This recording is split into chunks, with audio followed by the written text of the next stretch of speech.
It's 94 degrees. Your air conditioner stopped working overnight. You call the number on the side of the unit. A technician shows up within 2 hours. Impressive. And within 4 minutes of opening the panel, he's already writing you a ticket. Dual run capacitor. Needs replacement. Parts and labor. $435.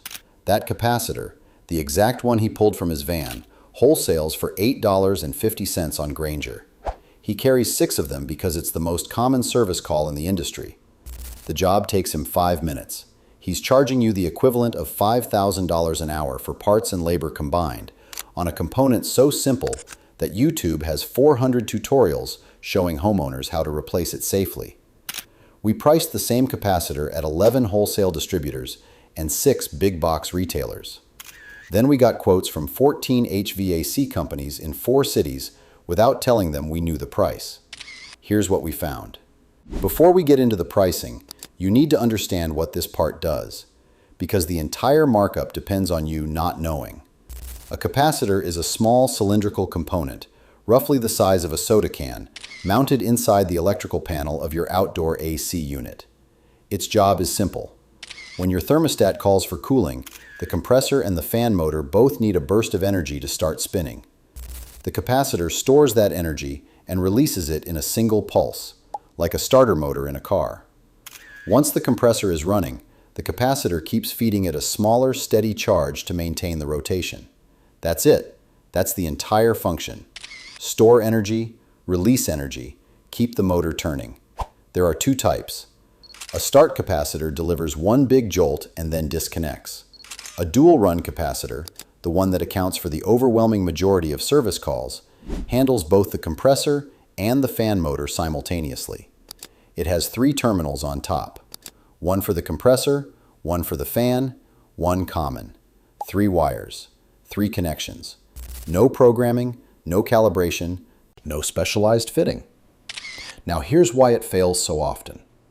Inside the metal casing is a rolled up sheet of thin aluminum foil, separated by a layer of paper soaked in electrolytic fluid. Heat degrades that fluid over time. Every summer, every cooling cycle, the fluid breaks down a little more. After several seasons of running in direct sunlight inside a metal box that regularly exceeds internal temperatures well above ambient, the capacitor weakens. It can no longer store or deliver the charge the motor needs. When it fails, you'll see one of 3 things. The AC unit hums, but the compressor doesn't start. The fan spins slowly or not at all. Or the circuit breaker trips repeatedly. It's the air conditioning equivalent of a dead car battery. The engine is fine. The fuel is fine. The ignition just can't deliver the spark. And this is the critical part. A capacitor failure is not a mystery. It's not an intermittent fault that requires diagnostic equipment. A technician can confirm it in under 60 seconds with a standard multimeter. Read the rating printed on the side of the old capacitor. Test the actual output. Compare the numbers. If the reading is more than 10% below the rated value, the capacitor is done. The replacement is equally straightforward. Disconnect power. Discharge the old capacitor. Pull 3 wires. Remove 1 mounting strap. Drop in the new one. Reconnect 3 wires. Restore power. The entire procedure, from panel removal to system restart, takes a competent technician less than 5 minutes. 5 minutes, 3 wires, 1 strap, and an $8.50 part. We sourced the most commonly replaced dual-run capacitor, a 45/5 microfarad, 440-volt unit, from every channel a technician could buy it through. At wholesale, the numbers are consistent. Grainger lists it at $8.50.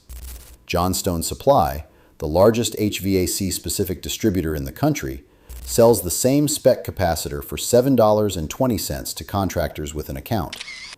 Jamer, another major HVAC wholesaler, prices it between $6.80 and $9.40, depending on brand. At big box retail, meaning anyone can walk in and buy one without a contractor license, Home Depot carries a comparable unit for $16. Amazon sells multiple options between $8 and $22 with next-day delivery. That's the supply side. Now here's the demand side. We contacted 14 HVAC companies across 4 mid-sized cities. Same script every time. AC stopped working. Unit is humming. No cold air. We told them the unit was roughly 8 to 10 seasons old and asked for a quote to diagnose and repair. The lowest quote we received was $185. That was from a small independent operation running a single truck. He quoted a flat diagnostic fee of $85 and said if it was a capacitor, total would be $185 including the part. The highest quote was $689. That was a national franchise operation offering a same-day emergency comfort guarantee. The breakdown on their invoice listed the capacitor at $187 for a part that cost under $9 wholesale, plus $289 for labor, plus an $89 emergency dispatch fee, plus a $124 electrical system diagnostic. The median across all 14 quotes landed at $412. 12 of the 14 companies quoted the capacitor itself, just the part, at over $100. 7 of them quoted the part above $150. The actual wholesale cost of the part they were installing was, in every case, under $10. On a percentage basis, the average markup on the capacitor alone was over 1,800%. The effective hourly labor rate, when you factor in a 5-minute job billed at $200 to $300 in labor charges, exceeded $2,400 per hour at the median and topped $5,000 per hour at the high end. No other licensed trade in residential service operates at these margins on a single component swap. Not plumbing, not electrical, not appliance repair. In fairness, running an HVAC company is not cheap. The contractors will tell you the price of the part is irrelevant. You're paying for the truck, the insurance, the training, the licensing, the dispatch system, and the availability. And that argument has real weight up to a point. A fully loaded HVAC service van, fuel, insurance, GPS, inventory, depreciation, costs a company somewhere between $800 and $1,400 per month, depending on the market. Workers' comp and general liability insurance for an HVAC technician runs roughly $8,000 to $14,000 annually. Add in payroll, benefits, warranty reserves, and office overhead, and a company needs to bill somewhere in the range of $150 to $250 per truck hour just to break even before profit. So a service call that bills at $200 per hour is defensible. A company that charges an $85 dispatch fee and $120 per hour of labor is operating within industry norms and covering real costs. Nobody reasonable argues that HVAC technicians should work for free or that business overhead doesn't exist. But that's not what the pricing data shows. When a technician charges $450 total for a 5-minute repair using an $8.50 part, the effective rate isn't $200 per hour. It's $5,000 per hour. The overhead argument covers maybe $40 of that bill, the time it took to drive to the house and open the panel. The remaining $410 is pure margin captured on a single component swap that requires no diagnostic skill, no specialized tooling, and no follow-up. The industry knows this. The capacitor call is internally understood as the highest margin, lowest skill, highest frequency job in residential HVAC. Contractor forums openly discuss capacitor pricing strategy. The consensus isn't about covering costs. It's about capturing the maximum amount a distressed homeowner will pay when it's 94 degrees and the house is getting hotter by the minute. That's not overhead recovery. That's extraction pricing during a manufactured emergency. Here's what most people miss. The $450 capacitor bill is not the business model. It's the door. The actual revenue target on a capacitor call isn't the repair invoice. It's what happens in the 4 minutes between finishing the replacement and walking back to the van. That's when the technician pivots to the maintenance agreement. The pitch follows a consistent script across the industry. The technician explains that the capacitor failed because the system hasn't been professionally maintained. He'll mention that the coils look dirty, the refrigerant charge should be checked, The contactors are showing wear. None of this is necessarily untrue. Any unit that's been running for several seasons will show some wear.